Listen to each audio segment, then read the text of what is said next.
Okay, we are live. We are live.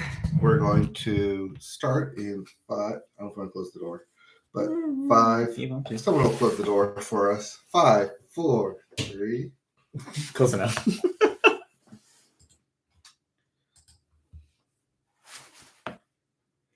Good morning and hello, everybody. If you're not listening to this in the morning, welcome to the Media Boat Podcast. I say good morning because you can catch us live streaming on Saturday mornings on YouTube. Just search Media Boat Podcast. It's true. But if you don't know what we are Media Boat Podcast. We talk about movies, TV, music, video games, not in that order, not necessarily in that order. Not necessarily. My name's Mike. His name's Matt. My name is Matt. His name is Mike. Today is February the 19th, 2022. This is episode 319. And man, we've got not a whole lot of news, but we do have a couple thoughts to talk about. News might get lighter as we get into the podcast a little bit further down. Might be news heavy at the beginning, but we have some good thoughts for you today. So let's get started. Indeed. So we start with in the music section with the Billboard, and we start the Billboard with the Hot 100, and then we just stop talking.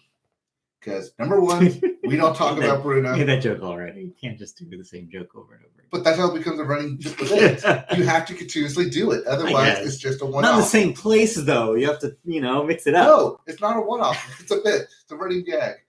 We don't talk about Bruno from the accountant. I am constantly a running gag. Yeah, that's true. My stomach says I need to run more gags. Anyway.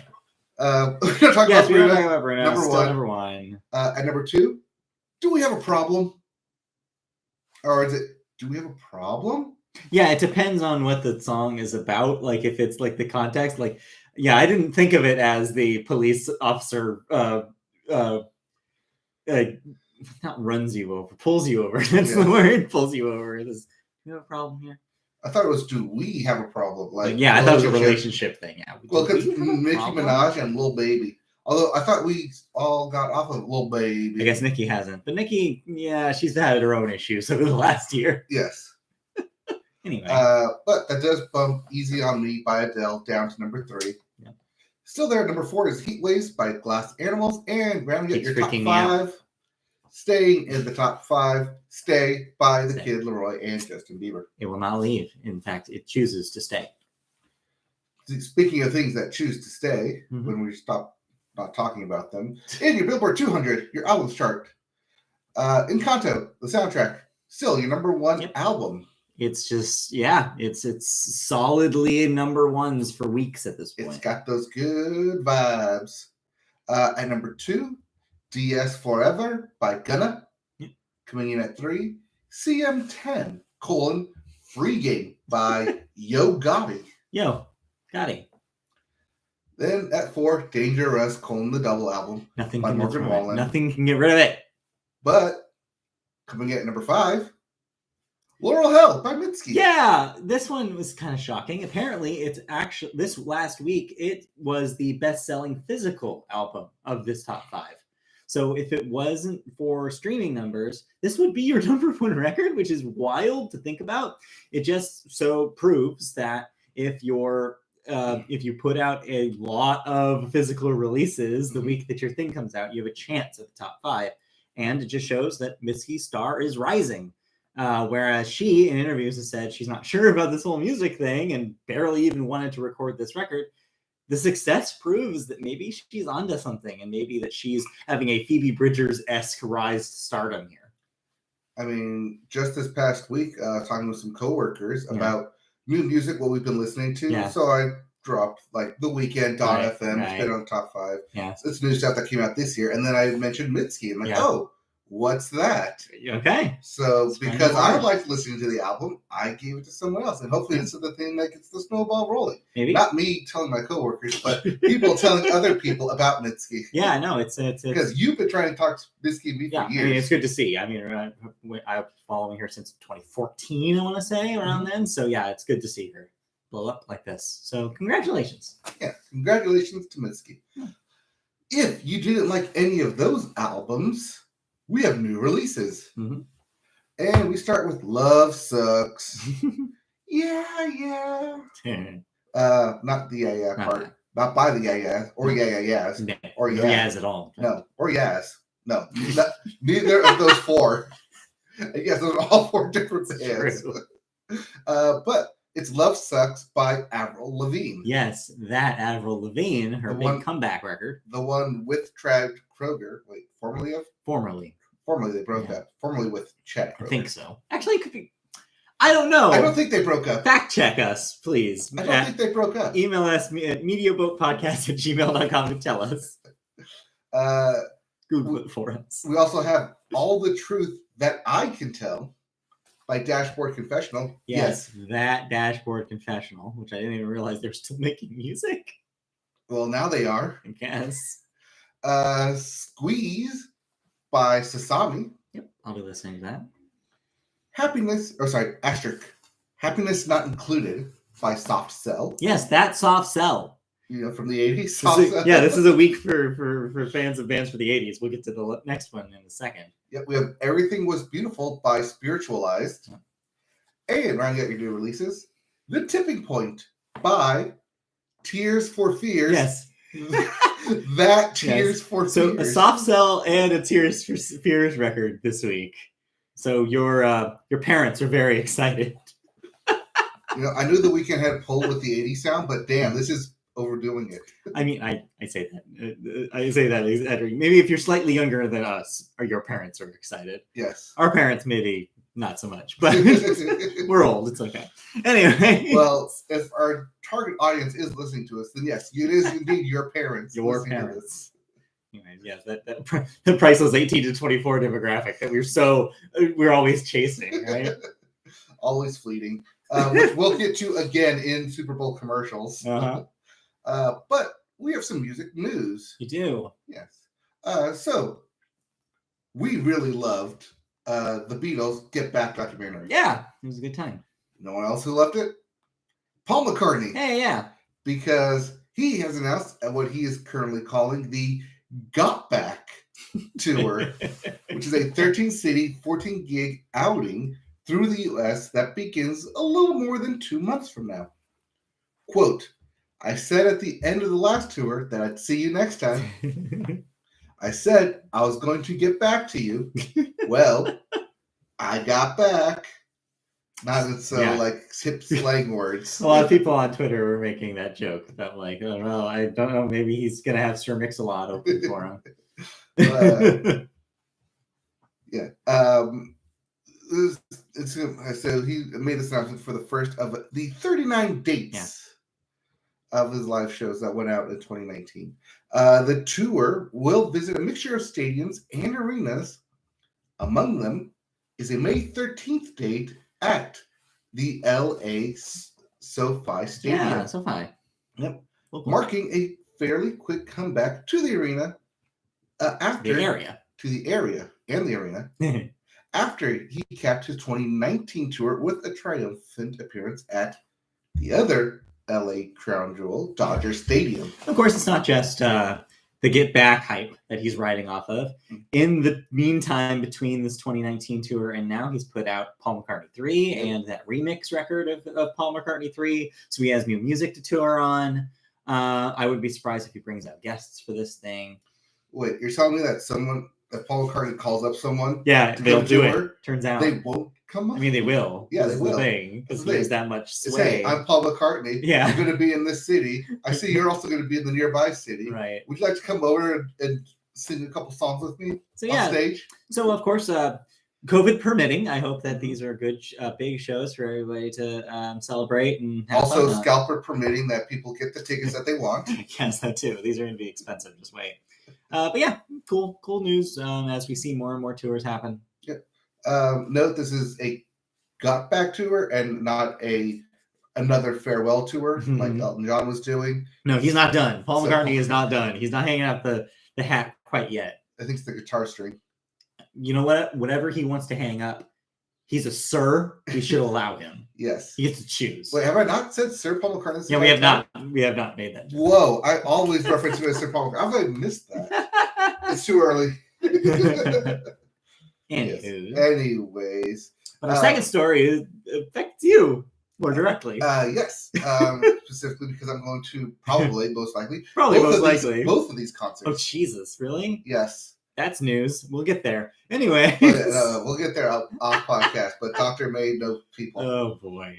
Doctor may be fixing doctor people. Well, in the meantime, there's news about some big festivals. Yes. So as COVID restrictions start to ease across the country. For better or for worse. For better or for worse, yes. Some festivals are taking that as more liberty to relax their restrictions, even if the state and or county are not yet relaxing their own restrictions.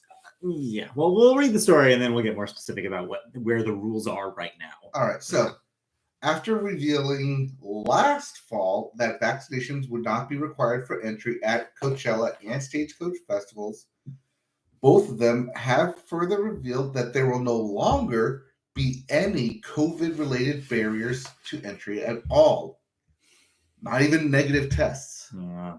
Nor will the requirement to wear masks figure into the picture when millions of selfies go out from the desert this April. A tweet from the Stagecoach account told the story, quote, "Festival and mission update, : as we prepare to spend an incredible weekend in the desert together, we are announcing that there will be no vaccination, testing, or masking requirements at Stagecoach 2022, in accordance with local guidelines." No similar tweet has come from the Coachella account, but the policy is the same for both Golden Voice promoted festivals, as seen on the Golden Voice website, even though it wasn't publicly stated. Yeah. Coachella was revealed to also have relaxed its policies in the fine print of health and safety rules. All right. So first, let's establish what the context of this decision is. California, as of last week, has revoked the mask mandate across the state, except allowing counties to make individual county decisions on whether or not that they will comply. Mm-hmm. For example, here in Orange County, where we're at, they're complying with the state rule, no masks required. But business by business, you might still see signs. LA County, meanwhile, is still requiring masks. That may change in the next 2 weeks, but at least as of this recording, that's not the case. So, because of course Coachella, the Coachella Valley, outside that jurisdiction, they're saying that this guidance is what they're going off of. And Coachella Valley is in the San Bernardino County. San Bernardino County. So which, even though like San Bernardino and Coachella are like 90 minutes away from each other, right, it still counts. So it's a big county. So they're taking advantage of this change by making this decision, because there's no law now basically keeping them from just revoking all of it. Is it too soon, considering that Coachella is still scheduled for April? I believe it might be, but we won't know until we get there. And so it's a little risky, but who knows? So they're really rolling the dice here. I also want to point out one little fun wrinkle to this story. Note how they were totally okay tweeting it from the Stagecoach account. Mm-hmm. It makes you think that some social media person over there is like being very strategic. It's like, okay, this is probably a more conservative audience. Our followers are not going to explode our mentions on Twitter if we do this on the Stagecoach account. So let's do it on the Stagecoach account. Don't do it on the Coachella account, but it's also people will the same chain, because the Coachella account would have exploded, and this would have been a bigger story than it is. So it's a very, I guess, good question mark move for the people. It's in a very PR marketing. It's a very Let's marketing put it that way for sure. But yeah, I'm not sure quite how I feel about this yet. Like I said, we're waiting to see ultimately where the future of COVID leads us in the next couple of months. We're at such a month-to-month basis at this point. Who knows what April's going to look like? Who knows what April's going to look like? But what I do know is that having been to one of these things and possibly going to both of them, that you will need a mask regardless, because there's too many people. No, not just there's too many people, but because there's too many people, dust gets kicked up everywhere. So you're going to want a mask. Bring your masks anyways. Otherwise, you're going to get dust all up in you and hawking up everything for a week. It's going to be just a bad time if you don't wear a mask around everyone. So there's your advice. Drink lots of water and wear a mask. Yes, stay hydrated and wear a mask. All right. Okay. So You listened to something. Yeah. I forgot to check new releases. I was kind of busy. But... Not a whole lot this week, honestly. It was a pretty slow week for major releases. But one of my favorite bands released a record that's been a long time coming. Their first in, I believe, 4 years. The band in which I am speaking is Beach House. Shoegazy dream pop band, indie band that is beloved by many. Has existed for about 15 or so years at this point. They're pretty long running. I've heard you mention Beach House on the podcast before. So their new record has also been kind of long running. It's a project that they have actually trickled out over the course of weeks starting last November. Ooh. What they've been doing is every week they've been releasing, or not every week, but every so often, I believe, they've been releasing 4 songs at a time, ultimately leading up to this past Friday where they released the entire album and the last 4 songs to kind of end into the selection. I held off and waited until the whole album was out. And yeah, I've listened to it. And hey, it's a Beach House record. And that may sound dismissive, but if you like them, they're known for a very signature sound, which is kind of dreamy, very like lightly orchestrated, maybe a little bit of that kind of like lo-fi fuzz every once in a while when they want to play around with texture. Victoria Legrand, their vocalist, is very known for her kind of lower, like billowy, soft vocals, and like it's just they are vibe band. You know, the kind of music that you put on if you want like a vibe. In fact, we had a mutual friend that used to tell me all the time when it was really hot in the summer, especially in the desert, she used to put on Beach House because it made her feel cooler. She said she didn't understand what the science behind that quite was, but she swore that when she put on Beach House, the temperature in her car went down. And I was like, you know what? I believe it. They work in vibes. They're definitely a vibe band, and this is no different. This is probably their longest record. It's kind of a double album because it's 85 minutes long, and so it's a lot if you're not familiar with their work. But if you are, you'll kind of just, I don't know, it just kind of washes over you like the tide. They're named that for a reason. It's very relaxing listen. Not to say that there isn't some interesting things happening sonically here. So their last record, 7, named because it was their 7th record, was kind of their opportunity to experiment. They kind of put a little more electronic sounds into their kind of orchestration. They partnered with a producer named Sonic Boom, who has worked with a bunch of other indie artists for similar purposes. They're taking a little bit of that texture from 7 and moving it into what their more normal sound is here. So this is a little bit of a hybrid.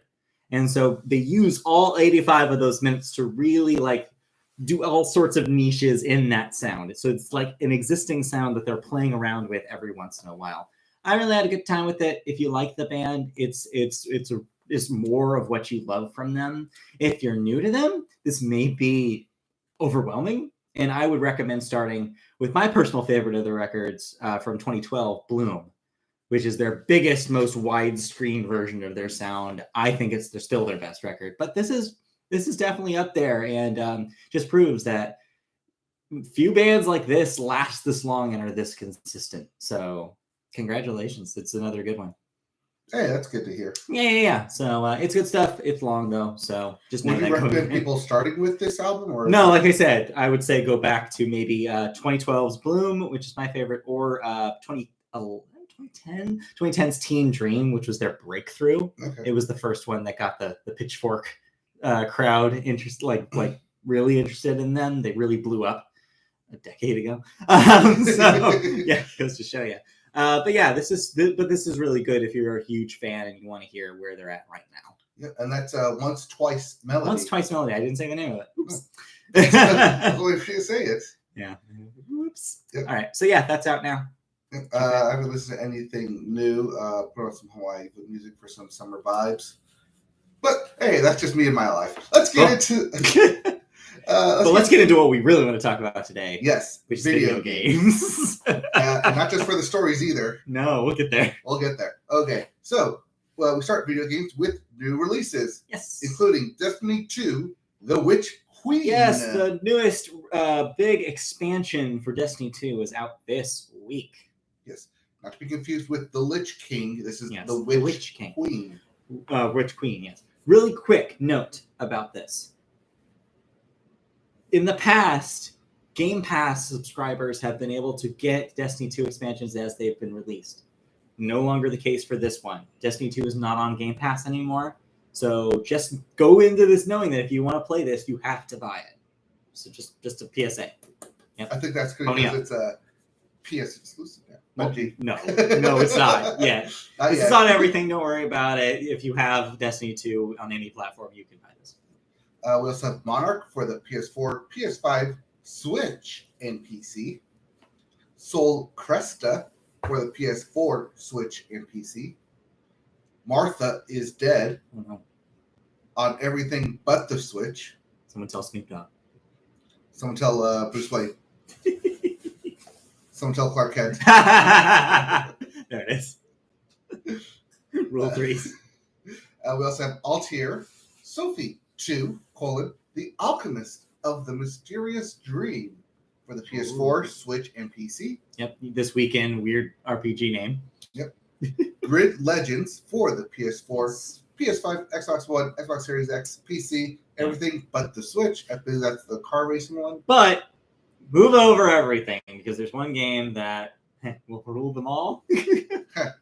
Yes, Horizon Forbidden. No, that came out last week. Okay. I'm talking about the ones that weirdos are excited for. Oh yeah, the one that I have coming in the mail eventually. Oh, okay.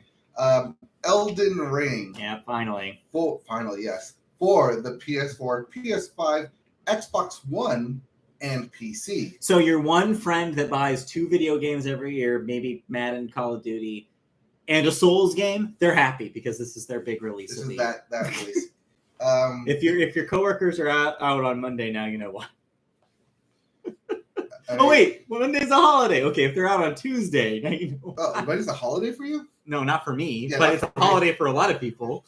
Maybe for some, not for me. Christy has it off because of federal, federal stuff. So if you're federal, if you have a holiday, enjoy Elden Ring. Yes, Elden Ring is the big release. I'll be playing it probably next week, assuming I don't get sucked into Horizon. We'll get there. All right, we'll get there. But before we get there, we have some video game news. Yeah. And bad people are still being bad. Some bad news. Both of these are bad news. Really. Both of these are bad news, depending on which side you land on. So first up, Activision and Blizzard, for now, CEO Bobby Kotick. Yeah, that guy. Apparently had some secret companies that he used to donate money to GOP political campaigns. Because of course he did. According to CNBC, one company, specifically Norgate LLC, contributed $500,000 in 2 separate installments to the Senate Leadership Fund during the 2020 U.S. election campaign. That's $1 million. Yeah. Doing the math. This is according to Federal Elections Commission's findings reviewed by the publication. Whatever publication. Yeah. This group is led by Senate Minority Leader Mitch McConnell and supports U.S. Senate campaigns run by Republican candidates. CNBC previously reported this week that another secret Kotick company called 807080A LLC had given big donations to the Republican cause. Yeah. So why do you need shell companies if you believe in these political causes? Don't you want your name out there? The thing is, and there's a couple things I will talk about with this. First off, to answer your question, the reason is public image. Activision, as a big video game company, knows that they have all sorts of customers. I don't want to say consumer. It's a gross word that makes me feel gross when I say it. There's all sorts of people who buy Activision games and like Call of Duties, and they're not necessarily going to love if the big news story comes out about a $1 million grant towards Republican causes. It's going to make at least half, if not more, of your video game audience very angry at you, even though they know probably that you're probably doing it anyways. Turns out he was doing it anyways. So the other half of this is what the question, of course, some naive person may ask, why would he do this? Why would he donate to these causes? Well, think about it. He's a businessman. Republican leadership, especially in the Senate, often work towards business interests. Almost exclusively, you could say. At least financially. And so, not surprising that he'd want more money flowing into business lobbying and that kind of cause, because it benefits him directly. Gets more money in his more money in his paycheck every month. I believe this is also a way to circumvent the personal contributions as well. That too. Because a personal contribution is limited, right? But a company contribution is not. Because companies are people. Didn't you know that? Oh yeah, ever since was it the 1984 law or something like that? I don't know, but anyways, this is not a surprising story, nor is it like a big deal. Of course, this was happening. Of course, you know this. Plenty of CEOs probably do this exact strategy to make this happen, and it will continue happening as long as these business interests are the priority of the Republican Party. This also means that small business owners can't use the name Norgate or 807-080A. Yeah, I wanted to name my business that. Now I can't. Yep. I love the numbers 8087 in any sort of order. And now well, it's because it goes 80-70-80A. And what does that mean? Huh?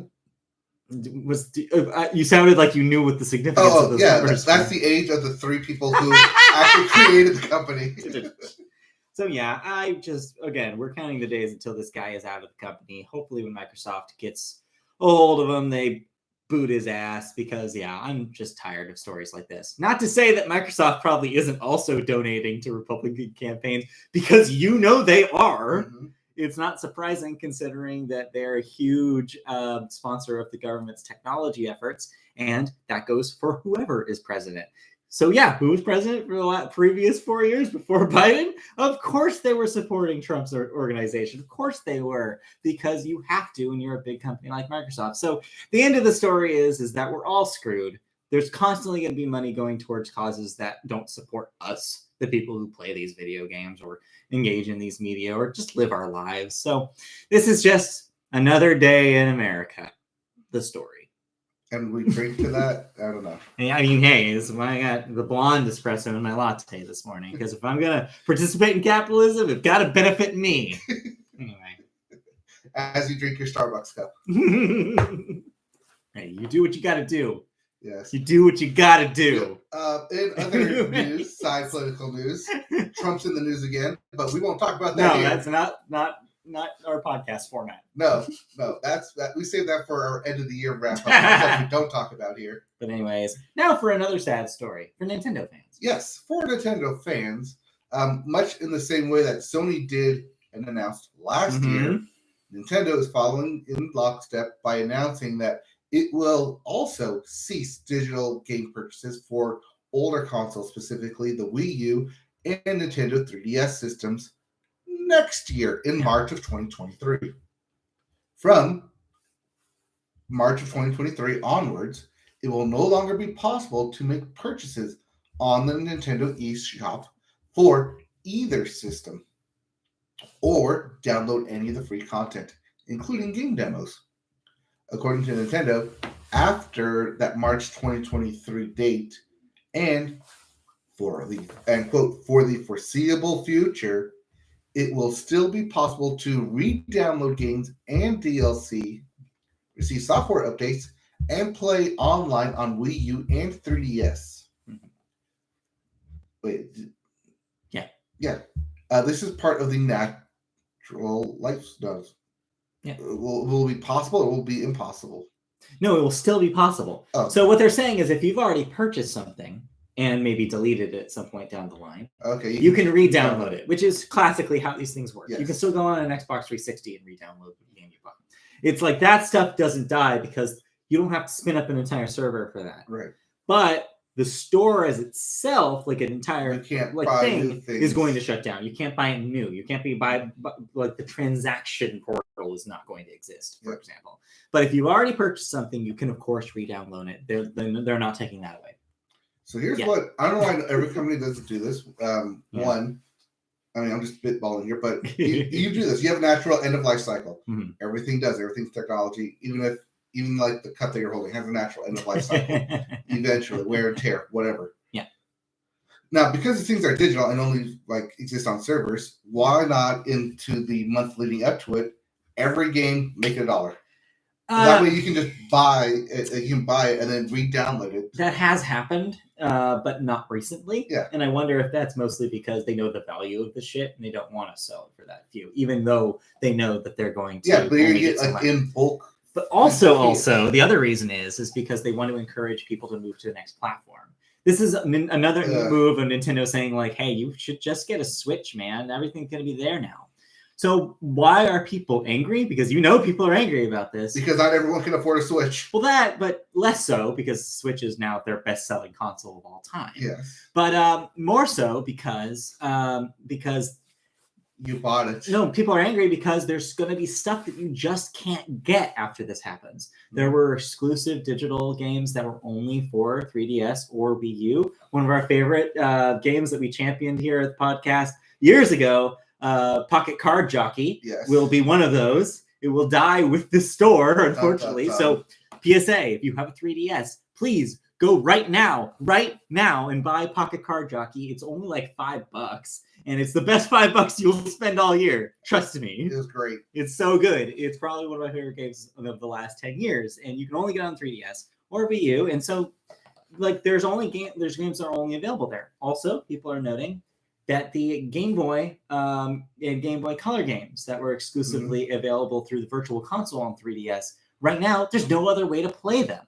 And especially Pokemon players will note, they're notable because this was the only way you could get Gen 1 and 2 Pokemon into your Pokemon home, was transferring them to Pokemon Bank from the Virtual Console versions of Red, Blue, Yellow, Gold, Silver, and Crystal.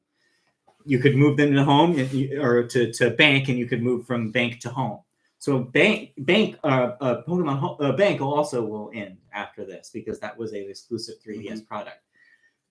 So that's why people are upset, is because it's a big hit for video game preservation, for digital preservation, and also because Pokemon players want their Pokemon and they want to keep them. So you're flushing memories down the digital drain. That being said, I still understand why Nintendo is doing this. I understand when companies do this.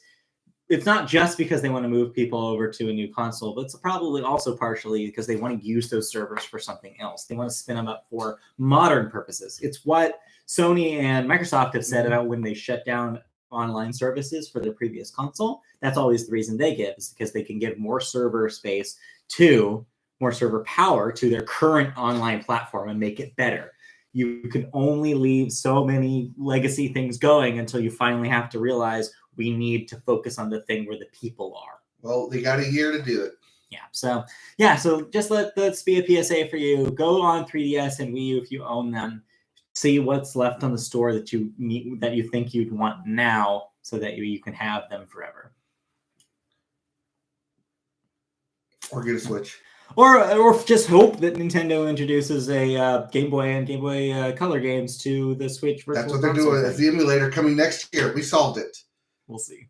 All right. We'll see. All right. But we won't see, or what we will be talking about, is sequel to 2017 game Horizon Zero Dawn. As a real quick prologue before we start talking about the new game, I just want to mention I jumped back into the old game, and I'm trying to catch up story-wise to play before I start playing the sequel.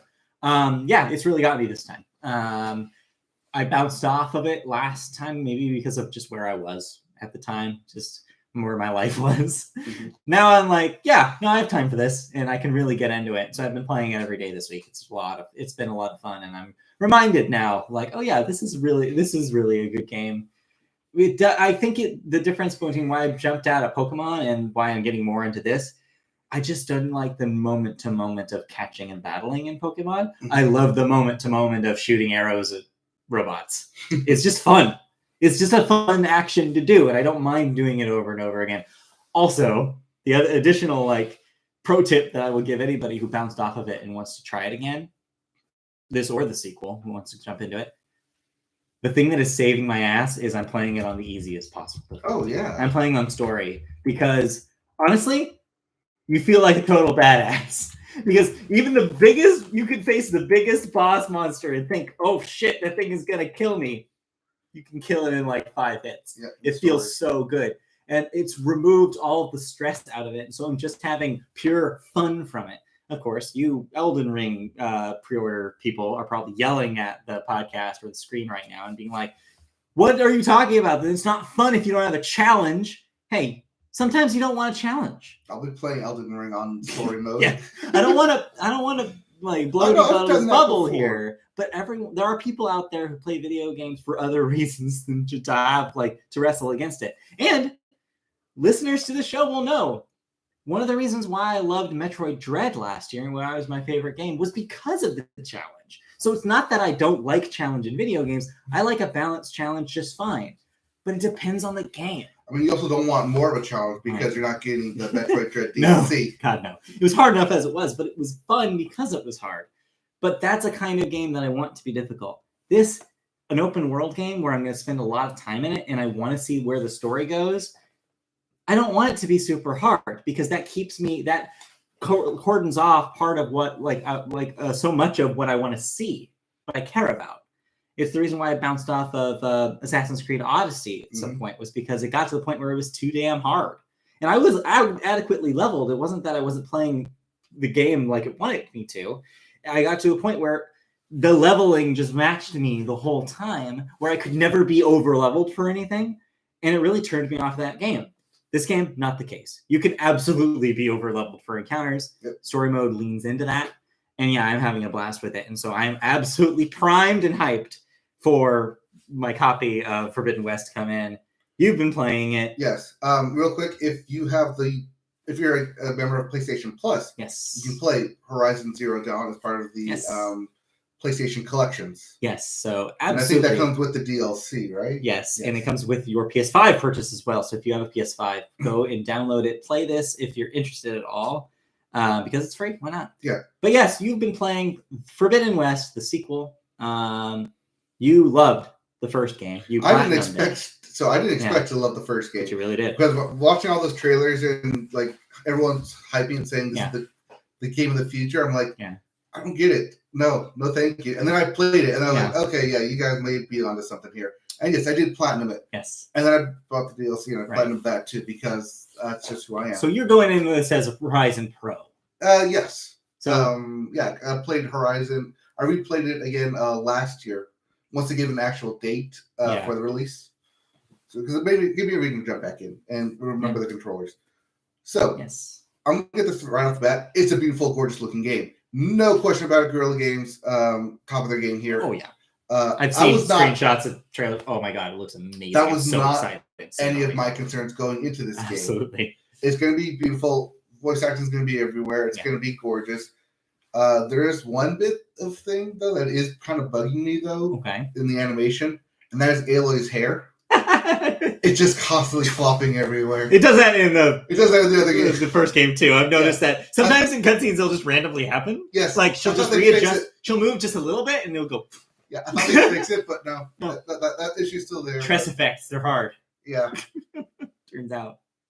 It doesn't bug me as much, but it's still there when you do a quick head turn or something. It's just those hair physics. She's in a Pantene Pro V-Ad. Constantly. But it's one of the relics from the previous civilization that she picked up. She saw some Pantene Pro V and was like, and was able to recraft it. Yeah. That takes some of this flour and this some flour and berries. Some berries. Mix it with the wood. Sorry, a metal shark. Metal sharks. Yeah, definitely. You traded that's how it keeps steady. Traded a watcher eye for that one, right? No, you trade an ancient bracelet for it. Oh yeah, ancient bracelet. So all your favorite stuff is back in the sequel in the Forbidden West. Yeah. I'm just getting through the first actual mission. I went through the prologue on Thursday and kind of the tutorials again, getting beat back actually into it. So you do it. So funny enough that you're playing the first one right now, because the sequel takes place 6 months following the Battle of Hades. Right. So spoiler. No, it's okay. I already know how it ends. I just want to see. Yeah, you win. Surprising. Whoa! No way! Really? Yeah, really, you win a video game. Wow! Happy ending. Yes. Yeah, so 6 months following that, Aloy is out searching for a new Gaia. We should really briefly say, spoiler alert if you don't know the plot of the first game, because I feel like it's important to set up the second game. It is, yes. You find out over the course of the first game that you're in the post-apocalypse. The world got taken over by robots that were created originally for good purposes, turned rogue. Your mom tried to stop it, basically didn't succeed. The world got taken over. You're trying to piece together both your connection to what happened and also what happened to the world as a whole. Yep. That's essentially the plot of the first game. I mean, it's called Zero Dawn because the world ended. Oh, that's right. That's where I was. I just found out about Zero Dawn. That's where I'm at. Right okay, so Zero Dawn, the world ended, post-apocalyptic, and then through the force of scientists and an AI known as Gaia, the human mankind would be rebuilt 1,000 years later, post-apocalypse. Yeah. And that's where Aloy comes in, because she is a genetic replica of the protagonist from that. I mean, I won't say protagonist. So your mom, quote unquote, I should say. Yes. You could say mom, but you're a 99.7 DNA match replication of this person, Elizabeth. Yes. Elizabeth Sobek. Yeah, reminding you that these that the Guerrilla Games people are from Montreal. No, they're Norway? Are they Norwegian? They're up there somewhere. They're in that portion of the world. Yeah. Okay. Which is funny which is awkward or weird, because the entire game takes place in like the western United States. Yeah. Like Utah and shit. Yeah. Yeah. So Horizon Forbidden West goes even western than that, if you can believe it, in the name. Even western. Yes. More western. Yeah. But it's the exact same thing. A couple things that I do like about this game is that accessibility. It's everywhere. You can turn things on and off. You can turn the HUD on and off. It's they took a lot of stuff from Naughty Dog and had it being accessible from Last of Us Part 2 and put it into here. Yeah. Mapping. One of the nice things, that's good, because one of the nice things about the PlayStation Studios being so close is that they can share stuff like that. Button mapping. Yeah. You can change all the buttons around to match your playstyle. Yeah. Because I'm big on the God of War and I like that button mapping style. Sure. I remapped it to that kind of style, so I didn't have to relearn everything in my age-old brain. And that's the great thing. That's what it's supposed to be there for. It's supposed to make it easier for players to not necessarily learn new mechanics. I mean, there are new mechanics, but if you're accustomed to way certain buttons are supposed to be mapped, you can do that. It's nice option. It's a good option. Right. I mean, I think we are at a day and age where most games should be able to accompany that, especially AAA games. Yeah. I think Switch is getting more into that. Certain Switch games. Yeah. Except notably not the ones you want, which is the N64 games on the their regulation thing, which you cannot. Right. But it's a good game. Do note though that there are a shit ton of side quests and errands. I'm barely through level 8 at this point. I've already got 5 different missions and side quests already building up. So I have a bunch of questions. My first question is, what some of the feedback I've been seeing is saying that opening area before you get into the proper Forbidden West, there's too much to do there. You spend too much time there. Are you still in that opening area? No. Okay, so you've moved past it? Well, I don't know. I assume I've moved past that opening area. Well, that's what I've read a lot is people are basically like, the intro is too long. It's only too long if you run around and grab everything. Ooh, that is one thing that I do want to mention. Pick up everything. Okay. One of the biggest gripes that I had from the first game was that my satchel is constantly maxed out. I am struggling with that all the time playing the first game. I'm like, and I already expanded so much, I can't expand anything because, man, they lock out the third level of all those expansions with fucking bones. Yes. And every time I kill something, I never get bones. I'm like, where are the bones? I hate it. I hated that too. But they've got a way around that though. Okay. You can still upgrade your satchel in this case. You can still carry more shit. But if you pick up enough shit and you max out your loadout, it gets sent to a stash. Ah, it gets sent to a stash at smart. at either any of the fire pits or any of the civilizations. So any campfire, you can go if there's a crafting bench, you have access to your stash. Yeah, that's awesome.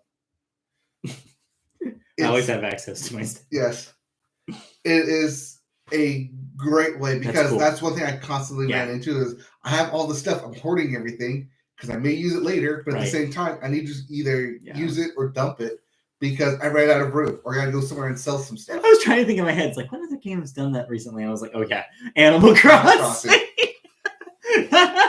Who knew that Animal Crossing was going to be the exemplar of inventory management in 2022? But here we are.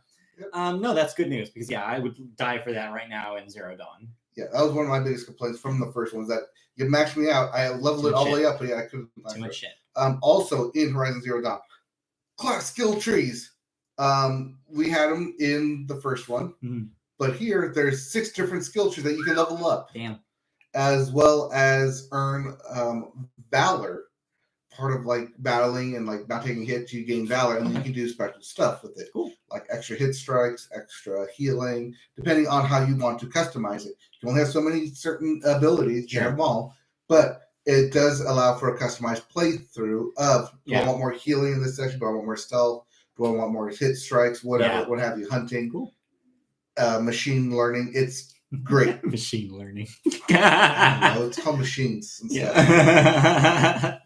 But they definitely took what was the base of Zero Dawn and expanded it in the Forbidden West. My one other question, and then we can move on. But one other question is, so what I understand is that there's a new addition to the combat that adds a little bit of like a stamina meter of sort to weapons, so you can execute special moves after you use the Valor a lot. So that's the Valor. Yes. Okay, because I had heard good things about this. Yes. Also, grappling hook. Yeah. You solve puzzles with grappling hooks now. Love a grappling. You not only can use like pull stuff to you, but you can like use it to shoot yourself up off cliffs and stuff. Nice. I'm not sure if you fast traveled a whole lot yet, but is it still the same? You have to build an item to fast travel. Currently, no, because they've given me an infinite fast travel thing. That's nice. Because that's kind of one of the things you get at the end of the first one is that infinite fast travel. Cool. I figured you would. That's one of the things that I think they just kind of did away with. It said, "Oh, we'll just let you fast travel everywhere." That's probably smart because I don't know why you lock it. Very few games do it. Although then again, I have so much shit all the time that I can constantly build those things. Right. It's not like I'm ever at a want for those materials. Well, it's just especially once you get the golden one, it lets you just go everywhere. Yeah, that's when I get there, I'll get there. But it's okay. Well, cool. So do you think it's going to eclipse the first one for you, or do you think it's too similar? Like, do you think it's too similar? Like, where are you at with this game compared to the first? Right now, it's very similar. There's some new monsters. Sorry, no monsters. They're robots. No one's a monster in this game except for the humans. Yeah, exactly. Except for Aloy, apparently. I've heard she's a real jerk in this, which is good because that's how I'm playing her in the first game. Yeah. I'm playing her as an asshole. I killed Owen. You did. Yeah, I stabbed him in the heart. I was like, nah, you're done. So yeah, I'm very excited to be asshole Aloy further. Yeah. So no, I'm having fun with it. There's a lot to run and pick up, but the fact that I have infinite satchel now is making it a whole lot easier for me to play. Yeah, and not like be like, constantly checking and getting rid of stuff and crafting stuff. I'm so excited. I'm so excited just to have this as my go-to kind of after work game. Just kind of, and I'm gonna do everything this time because it's killing me playing just story in Zero Dawn. So I'm really excited to just spend a whole lot of time with Forbidden West, do literally everything. I'm glad I bought this game because I don't want to rush through this. This is a experience of a game. Also, there's 2 ways to play this. Last thing I'll say about it. There's one that you can play with the HUD and have everything on you. And you can play without the HUD and use the surroundings and people telling you where to go. I want the HUD. I like video games because video games. Yeah. Like I don't want to pretend it's a movie. That's not who I am. I'm saying it's an option. Speaking of options, I want to ask you, as someone playing on PS5 but on an HD television, are you doing resolution or performance? I can't do. You can't choose. Oh, okay. I can't choose the HDR because my TV doesn't have HDR. That's funny. All right. It doesn't give me the option. So it doesn't give you the option. Okay. No. Well, I still you get to decide. I'm torn because I've seen a lot of people saying like the 30 frames is not terrible, and it looks really smooth and nice. And I'm like, I do like that fidelity on my television. But part of me is like, I'm going to just have finished playing Zero Dawn in 4K 60, and now it's going to spoil me, I feel, and I'm going to jump into a 30 frame game, and I'm going to be like, this is too slow. Why is she moving through molasses? So I'm going to maybe play around with the options. I will say, though, that playing on the PS5, it is a lot faster. Several times where I have loading died. times, I hear, is loading time is just, oh, you died? Well, here you go. Just press X and let's start again.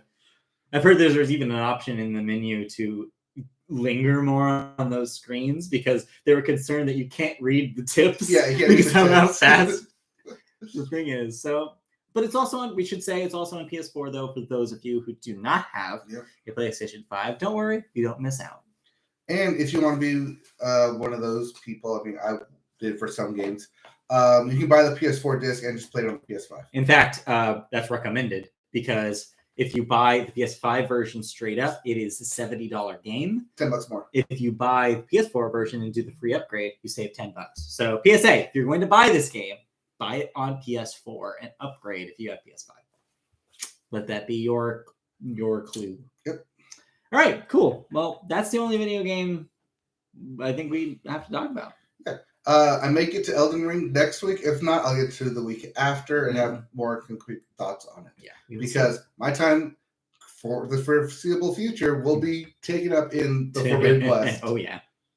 Both of ours.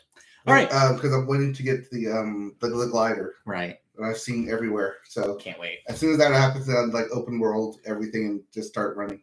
Oh, also swimming. You can swim. Yes. You can dive now. Yes. That's great. All right. So we're just going to call it right now, 2022 Game of the Year. I mean, I would, except God of War is coming out. Oh, you're right. Year. You're right. Maybe. So we'll see. One of two games is already out. Anyway. Oh, yeah. And I guess in Kirby, too. There's a lot of games. Yeah, anyways. Kirby, and there's Pokemon Arceus out. Okay, are all my games already decided for me like in February? Well, that's seriously. I had a thought yesterday. I was like, do I already have my TV shows for the year set? And I'm like, I think I already could fit 5. And I'm like, this is wild. How is it only February? Yep. Anyways, let's move on to television. Just so happens. We start television section with the sports corner.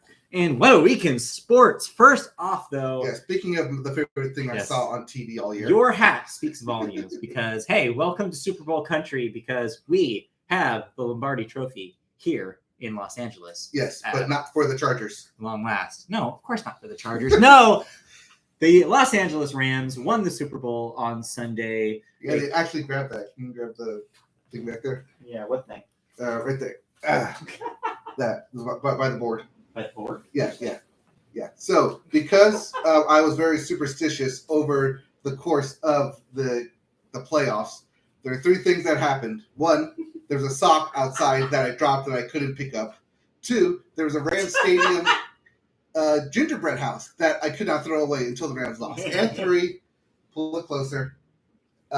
If you're on YouTube, you can see it. This is a Rams puzzle that was sitting on our coffee table. Look at that puzzle. Until the Rams won or lost in the playoffs. And, well, they won. We said, if they win, we will frame it. And there it is, the framed poster of... Yeah.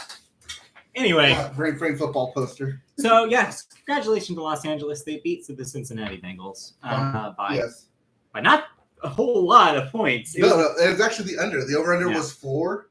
They only won by 3 points. So I'll give my non-football watching opinion before, and I'll let you do your football watching opinion. Mine was for the one football game I watched all year. It was an entertaining one. I liked that it was close. Mm-hmm. I liked that there was still questions going into the second half about who really had this game on lock. There was a moment there where I thought Cincinnati had it. A couple of really bad calls from the refs and one deciding one towards the end there. It was a quite fun game. It was one of the rare Super Bowls where I actually had more fun with the game than I did with the commercials, because the commercials was a wasteland of crypto that just made me just so sad. Oh, did you not scan the QR code? Of course not. Although Christy the whole time through that ad was like, "Is it gonna hit the corner? Is it gonna hit the corner? Is it gonna hit the corner?" Oh, like, we did that too. We did that too during our watch. So yeah, I liked the game though. It was a fun game to watch. I'm happy that our home team won. I'm happy for you and all your Ramily that you guys could enjoy that celebration together. And I had a lot of fun with the halftime show. I thought it was really, really good. Big surprise with 50 Cent hanging from the ceiling. Question on that 50 Cent. Yes. Did you understand it? Yes, from the In the Club video. Yes. Yes. Doctor did not understand Yeah, that. a lot of people missed that. A lot of people didn't know that because when do people watch old 50 Cent videos? It's not like a thing that's it was a thing everywhere on MTV and YouTube, like back in like when it was first starting. And you'd go like you pop down. But anyway, I thought it was cool. And it was Eminem actually committing to the kneeling bit is the best thing he's done in a decade. So I don't know. I thought it was Snoop Dogg committing to his smoking bit. Yeah, that was also. I mean, you can't not be Snoop Dogg and not reference smoking pot. He actually smoked pot before. Right before he one thing though, disappointing that they had to censor Kendrick Lamar's line about the popo.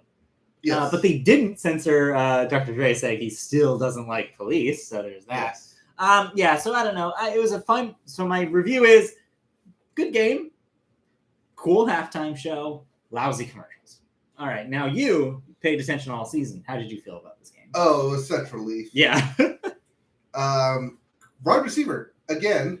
Mm-hmm. Cooper Kupp is the Super Bowl MVP. Yeah. Not since Julian Edelman in 2017 against Patriots versus the Atlanta Falcons as a wide receiver been the Super Bowl MVP.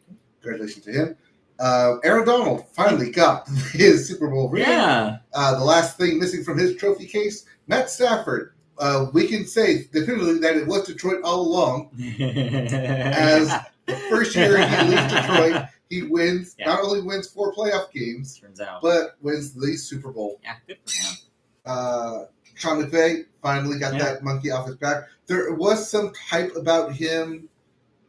Some like little quarrels about him possibly not returning to coach in the near future. Now that is currently being put to rest because during the parade there were chances of run it back. So a chance to go back-to-back Super Bowl champs. Maybe. Real quick question: does that make him the youngest coach to win the Super Bowl? He is officially the youngest coach. So I thought the he's Super Bowl. 36. He's a young guy. Yes. Yeah. But do keep in mind that John Madden was also retired at a young age. Sure. At like 42 or 44. Right. But then he had a long career in broadcasting. So I mean, Bill Belichick's the odd one out where he's been coaching for 20 plus years. Yeah. I think for the same team as well. Yeah. Overall, good Super Bowl. Overall, good game. I mean, I had fun. I'm biased because my team won. Yeah. But it was a good, exciting, fun Super Bowl and a really good halftime show. Yeah. I think anyone there's a specific line of people of a certain age where it was either a really great halftime show, right, or you really hated the halftime show. It's divisive, but hey, and shout out to Mary J. Blige, who I think had the best set out of anybody on that thing. She literally toppled over because she was so ignorant. Yes. Great. Anyway. Let's move on to other sports. Other sports did happen this week. Are they? I have a story we need to add to this, by the way. Okay, so real quickly, if you couldn't get enough football in your life, well, guess what? More football is just around the corner. And I'm not talking about the NFL draft or the combine. No. Actual football being played by paid players is coming in just 2 months. Right, yes. The USFL. Yes, the United States Football League.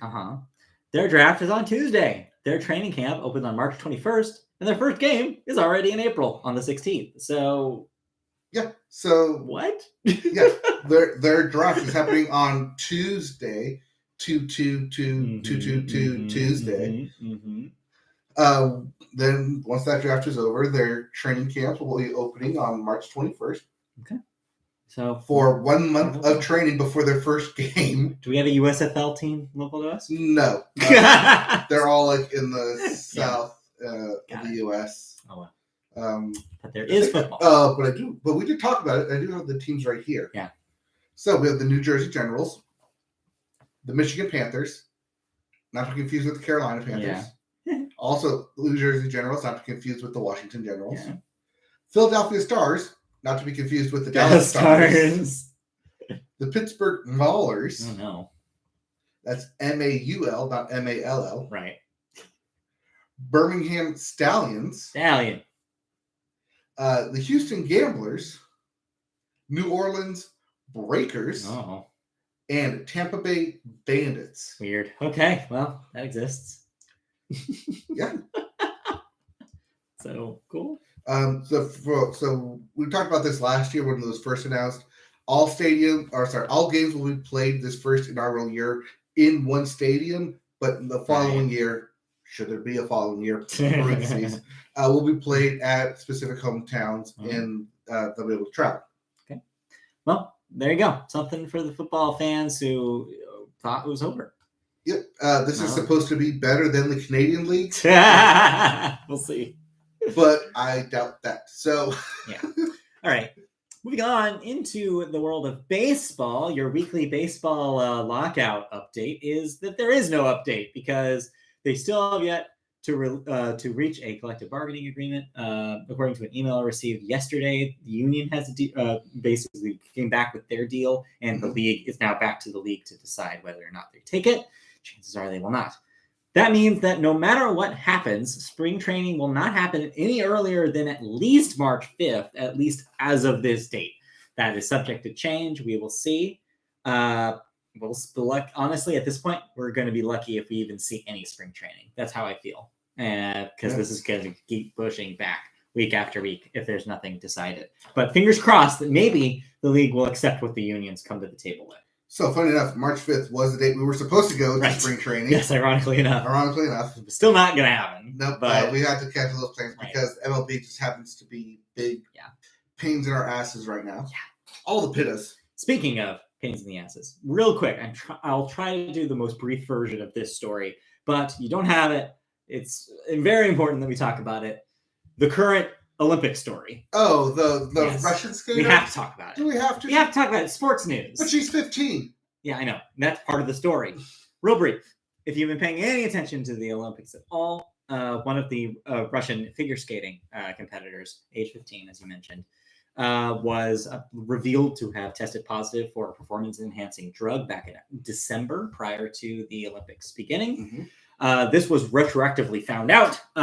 Once it did, basically the Olympic Committee decided that if that she unfortunately would still be allowed to compete in the solo female figure skating events.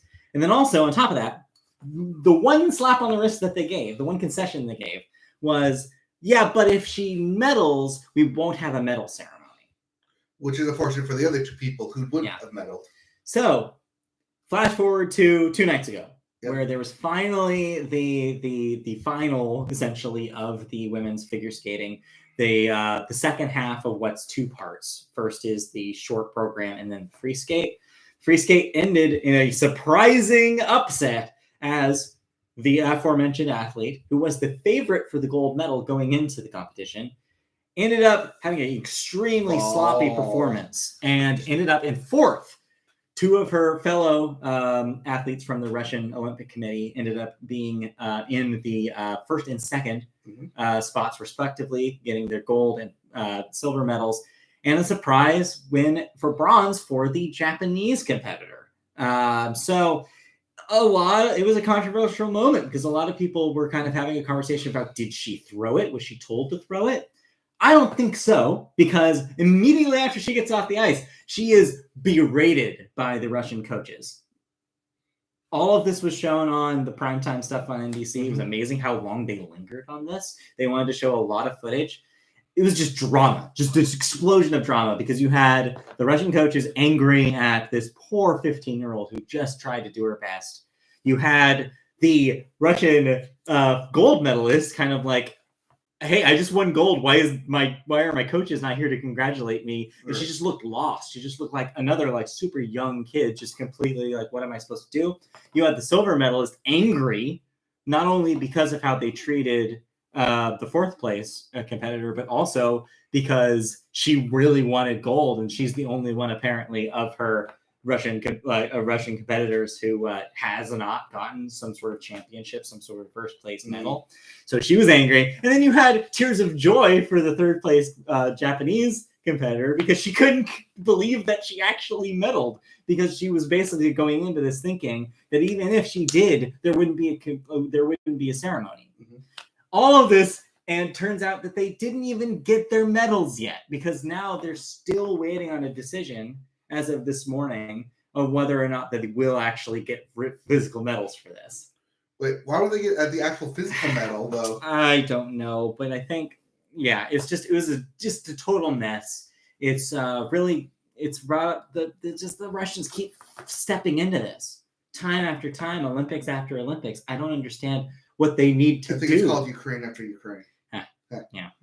We'll see this week what happens there. That's another thing that's beyond our scope of our podcast. But yeah, it's just the story of the Olympics this year. The Olympics come to a close today. So it's, but we will see repercussions for this. So the story about this will go on. And who knows what the committee will do for Russia next time. You mean if they'll do anything? Yeah, if. I don't know. It's not a when, it's an if. They might be done. I mean, you can't just keep this. You can't just keep allowing them to do this. And so, obviously important to note, we don't at all fault the poor 15-year-old girl who was too young to know what was happening around her. It is ultimately the responsibility of the adults around her to make sure that they're treating her like with actual professionalism, that they're doing professional things. And giving her professional medical advice, not skirting the rules. It's embarrassing for the coaches for multiple reasons. It's embarrassing for the coaches who are adults to have done this, to put her in this position, and also to fucking yell at her after she puts her entire heart into that performance instead of comforting her in the moment they need her she needs comfort more than anything. When she's on such a global stage right now, she has so many eyes on her right now. This is not the time to yell. This is the time to celebrate what she's done and what she's tried to do for their. Anyway, we just could not have like this podcast and not talk about it, at least. So just know that that's happening. That's the big story going out of these Winter Olympics, which would have been interesting and would have been some interesting games. There's a lot of cool stuff that happened in these games if it wasn't overshadowed by both this scandal and also the fact that they were in Beijing, China, and what keeps continuing happening there. Mm-hmm. That didn't go away just because these Olympics happened. So just wild end to this Winter Olympics. Note though, if you were watching the NBC broadcast of that performance, you would have noticed that it was eerily silent. Yes. That's because commentators, Johnny Weir and Tara Lipinski, they chose not to commentate during the performance as a silent protest. We also watched the coverage of the short program as well, and during that. Her performance during that, Johnny Weir at the very end was just like, all I can say is that was her short program. And I was like, yep, It's like, good for them. They all agree. It's like she should not have been a competitor in those events. Especially them being former competitors themselves. Yes, they would know. Anyway, that's all I wanted to say. I just wanted to talk about that. But that's wrapped up. We can move on. We can move on. Anything else in sports before we move on to this news? The Women's She Believes Cup is currently going on. Except it doesn't have my favorite person in there, Alex Morgan. So I'm not watching it. I did like the Christy thought it was so funny. The one moment during the Super Bowl, they showed Alex Morgan in the stands. Christy was like, "Oh my God, Mike's so happy right now." Oh, we went over it. Yeah. They showed her, and Doctor was like, "Oh, everyone, there she goes. I don't exist now." For this split second. Yeah. Anyway, but yeah, okay. Yep. All right. Anything else? Nope, nothing else. I mean, like I said, we're on pins and needles for baseball. Yes. When some announcement comes down. We'll see. All right. In that case, let's move on to television news, where we have one story this week. It's one big story. There's a bunch of stuff that I'm going to talk about. That we're going to watch. Which takes us to, hey, remember ViacomCBS and how clunky of a name that sounds? Remember how we proposed a different name and it was a better one? Well, they're not taking ours, but they are changing. No, they are taking ours. Sort of. They're just not giving us the credit. Yeah. So after all this debacle for 2 years after the merger happened, they're finally getting a new name. Paramount Global will be the new name. Gives me vibes of what Universal ended up doing. NBC Universal. Yeah, I mean, I guess it was already kind of ViacomCBS. Yeah, I guess those two things are mostly the same. But yeah, Paramount Global, it definitely gives like an idea of like, okay, they probably thought, what is the brand that we want to put the most power into? They decided it was Paramount. And that will be effective February 16th. So it happened. It's currently happening, yes. Quote, an iconic global company deserves an iconic global name. One that reflects the power of our content. One that reflects our role as stewards of a rich heritage and as leaders in the future of entertainment. That's CEO Bobby Kotick. However, the new name did not stop the stock price of the company falling 18% following the release of their quarterly earnings. They will be trading under the new stock symbol of PARA starting off next week. Yep.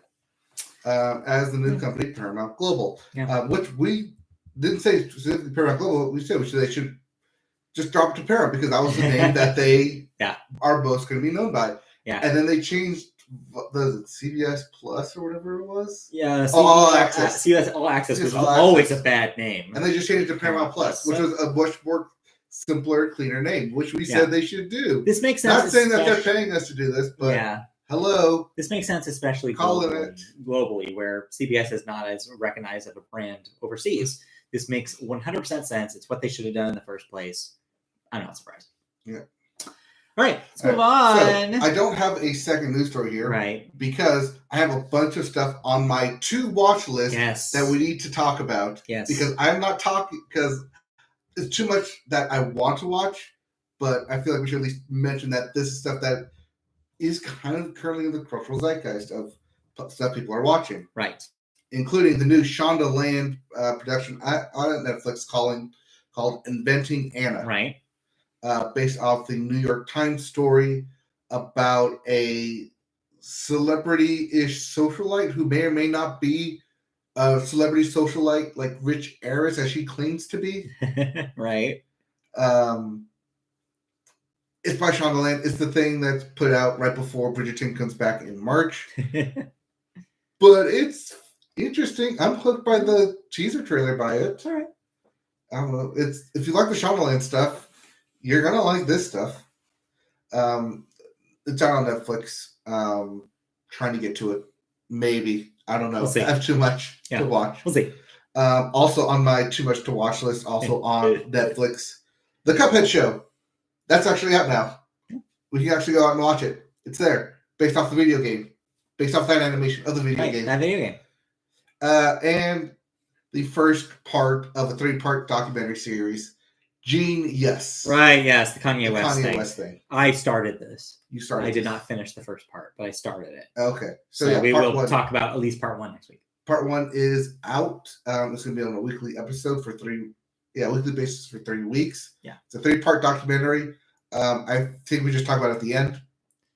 Yeah, we'll probably just hold that off. Yeah. But expect Genius, the Kanye West documentary, our thoughts when it concludes 2 weeks from now. Yeah, we'll see. Yep. Let's see here. Over on NBC proper, if you've been watching the Olympics, you've been getting bombarded with commercials for The Endgame. Right, yes. Not to be confused with Avengers Endgame. Yeah. Also, dumb name, calling it The Endgame. Yeah.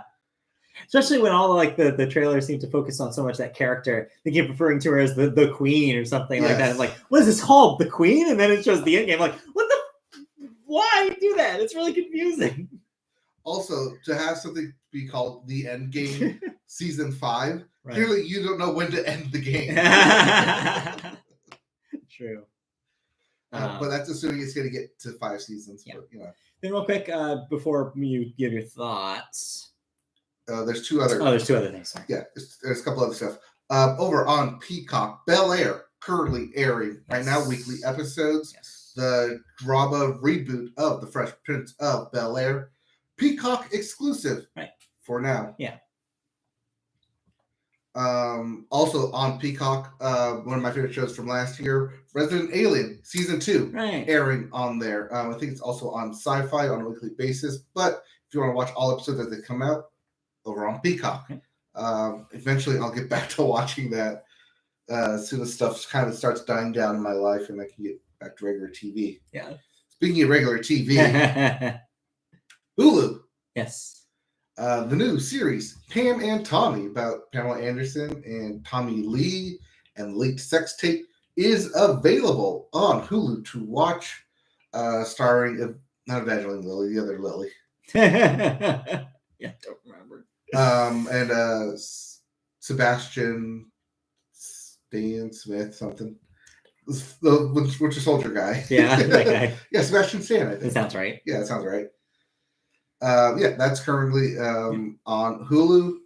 I think that's also on a weekly episode basis. Yeah. I don't have time to watch it, but it looks good from all the trailers. But at the same time, I don't know if I really want to watch a comedy documentary parody kind of thing about the sex tape. Yeah, I'm not sure about that, but maybe it's okay. Yep. I'll just really brief. My little follow up is I watched a couple of things we talked about last week. I watched that pilot for Murderville. Yes. Yeah, I agree with everything you said last week. I think it's really fun. I'm excited to watch the rest of it. And also, After Party still continues to be great. I have not watched yesterday's drop, which is the animated episode. So I'm caught up.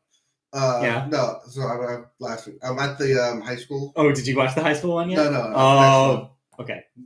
No, I just finished Chelsea's Murder Mysteries. Yes. I'm most excited for you to see the high school episode. Yeah, so the high school episode and then the animated episode, and then I'm caught up. So yeah, so I just have to catch up to that one. Still good. But yeah, I'm thoroughly enjoying it. I think the doctor's dropping off on that, even though she wanted to watch it. It's I think so good. I think it's the switching genres. I love it. I so love much. it. The best part. Yeah. All right. Anyway.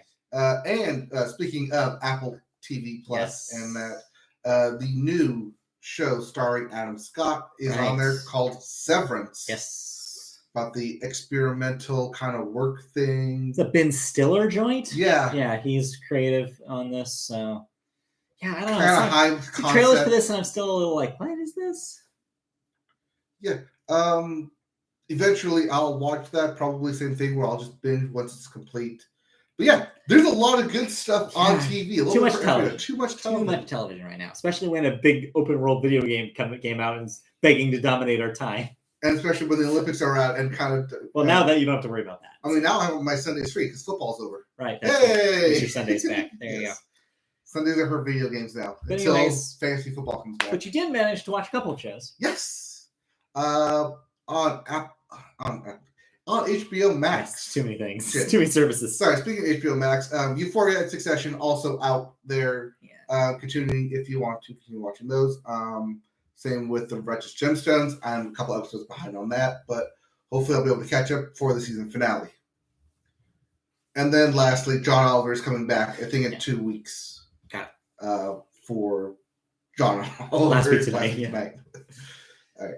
Okay, now, all that is currently on the watch list somewhere. Yeah, we'll get there. There's a lot of TV out there to watch, but there's some stuff that actually gravitated towards... So before I get to my two thoughts, did you watch anything? No. Okay. Well, besides the stuff I just said. Besides the stuff you just said. Okay. So now I have all that stuff that is currently going on and that I could be watching. There are two things that I am currently watching. One is the finale of Peacemaker. Yes. The James Gunn episodic spin-off John Cena vehicle following Suicide Squad. Yes. The Suicide Squad on HBO Max exclusive. It concluded. Yeah. It was definitely a show. It was definitely weird at times. It was definitely funky. All right. I think it's doing everything right to differentiate itself from a Marvel joint, which is hilarious because it's from one of the director of the Marvel Guardians of the Galaxy. Yeah. It does everything right to make it distinct and stand out and not be your traditional superhero kind of vehicle. Yeah.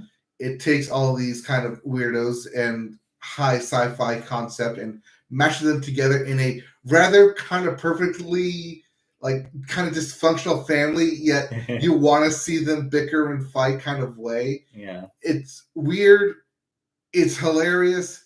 It does stuff you don't expect, but that's also kind of James Gunn's style his fingerprints all over this. Not only in the writing, but also in the directing of this. Yeah. And in the high science fiction concept of not just choice, but family. And there's a lot going on here. Yeah, sounds like which I didn't expect from Peacemaker. Right.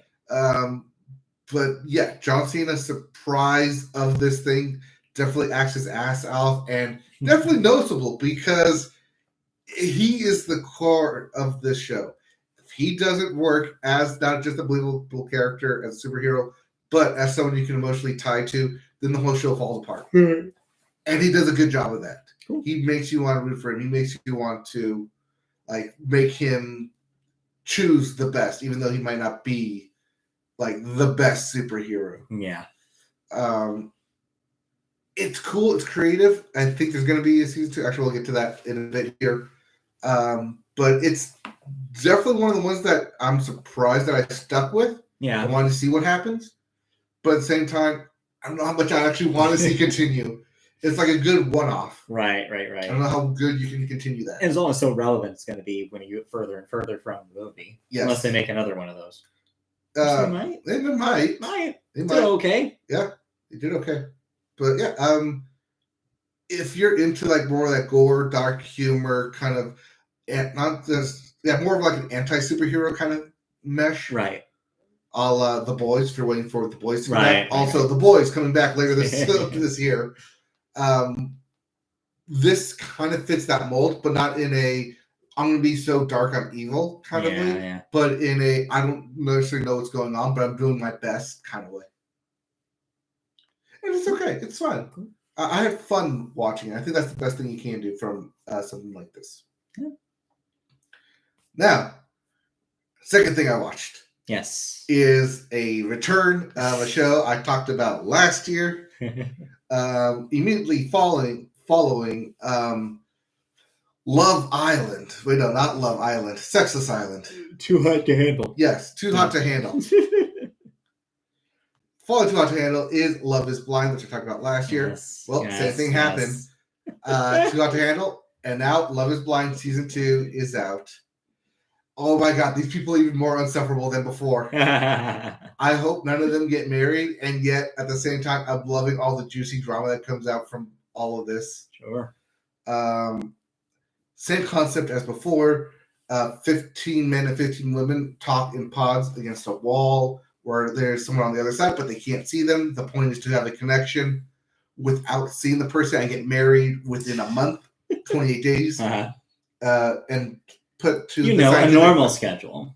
Yeah, put to the scientific test that is love truly blind? Can you fall in love with someone without actually seeing them? Right. But then again, that kind of effect goes away after a week of talking because they send them on vacation. Right. And here, now you can see it. You actually have to see it. You actually have to see it. You have to spend time with them and make a connection. Right. And will you see them to the altar? So yeah. It's hilarious. It's fun. It's the trash TV that I'm watching. I know it's trash TV, but just have it running on the TV while you're playing Forbidden West, and there you go. 2 birds, 1 stone. Except they're both through the PlayStation. You can't do that. I see. But yeah, Love is Blind Season 2. It's back. It's juicy. These characters are so. Some of them do not need to be married. Some of them shouldn't be married. It's why you get. It feels like some of them are they feel forced to get married because they're part of the experiment. It's I'm doing this. I'm going to see it through. I'm not a quitter, and yet. I don't know if they really should be getting married, but yet that's kind of also the point of watching it. Right. You want to see the train wreck. Oh, there's definitely train wrecks. Yeah. Sounds like it. Well, that's fun. Yes. Fun train wrecks. All right. Well, that'll do it for the train wrecks because I don't think we watched anything else. But the world is wondering, the things that you're watching, are they going to come back or are they done? Because a lot of things got announced. A lot of cancellations and renewals to get through. So let's just rifle through them. First up, Harlem Season 2, confirmed for Prime Video. Mm-hmm. FX, bringing back Atlanta for a 4th season, but as previously stated by creator Donald Glover, it will be its last. Yep. So this will be the final season of Atlanta. They're shooting Season 3 and 4 back-to-back. Season 3, I think, should be airing later today. Okay. With Season 4 coming next year. Got it.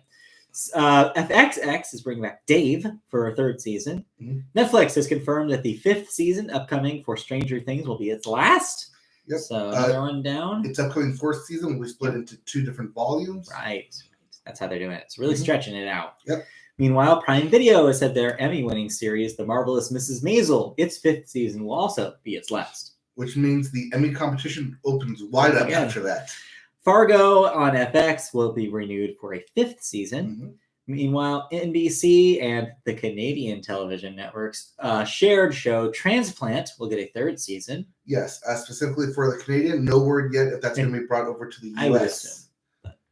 HBO Max, as you mentioned briefly, Peacemaker will be making a 2nd season. Mm-hmm. Also, HBO Max has canceled The Prince after just 1 season. Comedy Central is bringing back The God's Honest Truth with Charlemagne the God for a 2nd season. So You Think You Can Dance will have a 17th season on Fox. But Once Dead gets revived yet again. Paramount Plus has already renewed the Halo series for a 2nd season. Oh yeah, I forgot. That's also coming out. That's also a thing. Showtime will be bringing back Billions for a 7th season. 50 Cent getting that paycheck. Mm-hmm. Showtime. Wait, no, I did not. ABC has canceled Promised Land after 4 episodes. So much for Promised Land. Didn't even make it a season. Nope. Paramount Plus. That was the wine one. Paramount Plus making news with a season of with a reboot season of Beavis and Butthead. Also confirmed a Beavis and Butthead film coming to Paramount Plus. Yep. Paramount Plus also confirmed the 27th season of South Park. They also confirmed that in all territories except for the U.S., they will be the home of the South Park series. Yes, and starting from season 27, they will be moved to Paramount Plus. They're on HBO Max because of a 5-year deal. Right. Once that deal is over, everything will be moved. Yes. Meanwhile, Showtime is bringing back Super Pumped for a 2nd season. Paramount Plus also renewing 1883 for a 2nd season. I don't even know what that is. It's that spinoff of Yellowstone. Oh, got it. The prequel. Got it. Hulu bringing back How I Met Your Father for a 2nd season, inexplicably. HBO bringing back The Gilded Age for a 2nd season. 30 Coins, also on HBO, getting a 2nd season. Kin will get a 2nd season on AMC+. Creepshow will get a 4th season on Shudder, as will Slasher will get a 5th season on Shudder. If you don't know what Shudder is, it's the horror film. Yeah. But if you subscribe to AMC Plus, you can get access to Shudder and IFC. They're connected. I see. Yep. That's it for cancellations and renewals. Let's move on into video games. Jeez. That's muscle memory coming back. Movies, our final segment, as there are no deaths to talk about this week, which is weird because I feel like we were missing. There's some editors and some stuff. Yeah, there's something that we're missing. But anyway, let's move into movies. Why not? With our weekend box office numbers, first up, number 1 this week, Death on the Nile with a surprising $12 million debut. Not bad for a movie like that. Number 2, Jackass Forever, coming out with another $8 million. That's $37 million domestic. Number 3, Marry Me with a $7.9 million debut, also available on Peacock. Number 4, Spider-Man No Way Home with another $7.5 million. That's at $7.59. And lastly, Blacklight with a $3.5 million debut. Mm-hmm. That's your top 5 upcoming this week. A couple of big releases that people have been waiting for. This past Friday, Dog and Uncharted. We talked about that last week. Yep. This week, though, some weird ones. The Devil's Light. That's what I have. Let's see here. Light. Studio 666. I know what Studio 666 is. I think that was got taken off the calendar. Oh, weird. Okay, so maybe not that one, but we can at least confirm Studio 666, the comedy horror movie from the Foo Fighters, yes, will be premiering. So go see that, I guess. Maybe. There's also the Godfather re-release, but Right, yeah, but All right, let's move into movie news. Now, we mentioned in television that the Super Bowl happened, even though the commercials were a little underwhelming. One thing that always accompanies Super Bowl commercials is new movie trailers. Last year's game only saw 6, but this year it was a return to normalcy with 10 new film trailers. But the social media traffic was nearly double from last year's game, probably because of just numbers, just more of them. Well, also, the big highlight from last year was that people didn't go to movies. Right. So F9 was the highest. Yeah, that's exciting. Yeah. But in order, the trailers shown during the game were Doctor Strange and the Multiverse of Madness. That's not the order they were shown in the trailer. This is the order of social media traffic. Thank you. But yeah, Doctor Strange and the Multiverse of Madness was the biggest one. Jurassic World Dominion, which was covered during coverage of the game because it took place on Universal's NBC. Yep. Lord of the Rings, The Power of the Rings, which is the Amazon show. The Adam Project, which is the Netflix thing. Yep, Ryan Reynolds. Yep. Yeah, seeing myself as a kid. Jordan Peele's Nope, which looks wild. The aforementioned Marry Me. Also NBC. The aforementioned Uncharted. Yep. Sonic the Hedgehog 2. Moon Knight, which is the upcoming Marvel Disney Plus series. Yep. And The Bad Guys, which is the upcoming DreamWorks animated fairy tale villain story. Right. Which looks terrible. So yeah, just a whole bunch of weird shit. I thought the Doctor Strange one was exactly what you needed for that movie. Yeah. I think it really summed up, like, here's all the characters that you know are going to be in this. Here's all sorts of weird special effects madness. Who knows? Yep. This also starts the official hype train and constant breakdowns and theories of who and what will be in Doctor Strange and Multiverse of Madness. Yeah. I think the other takeaway here is, well, like I said, Nope looks interesting. Looks like Jordan Peele really pulling on those same kind of imagery that he's and vibes that he's did with Get Out and Us. Then also notable here, first time we're seeing footage of the Lord of the Rings from the Amazon people. It was a trailer. It looks like Lord of the Rings. I don't know what you wanted, but it's doing that. It really wants you to think it's Game of Thrones. Yeah, which is what we thought it was going to be. Anyway, let's move on. Anyways, those are stuff that's coming out this year, but there's some stuff coming out later down the line. Let's look into our crystal ball and see what's coming out in the future.